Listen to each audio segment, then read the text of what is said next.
Assalomu alaykum rahmatullohi va barakatuh. Alloh taologa mahtallo bo'lsin. Mana otasi vafot etgan muhtoj oilalarga qurilayotgan uyda bir e'lon qilgan edik.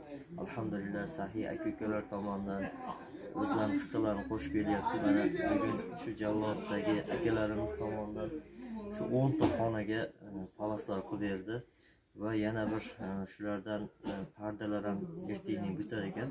Alhamdulillah Alloh taolo qilgan ihsonlarni qabul qilgan bo'lsin. Bunday harakatlarimiz juda davom etyapti. Kimdir ko'rpasdan, kimdir to'shagidan, kimdir boshqa narsasidan o'zining hissasini qo'shib kelyapti. Assalomu alaykum. Mana hozir 10 ta xonaga palaslarimiz bitdi. Nechiga necha aka bu? 3,5 to'l 3,5. 3,5.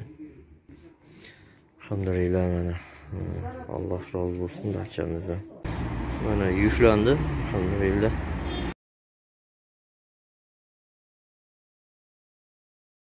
İnşallah ko'mir harakatlarimiz ham davom etib kelyapti. Allohning izni bilan tez kunlarda Jallod bo'yicha ham inshaalloh qancha muhtojlarimiz kutyapti. Alloh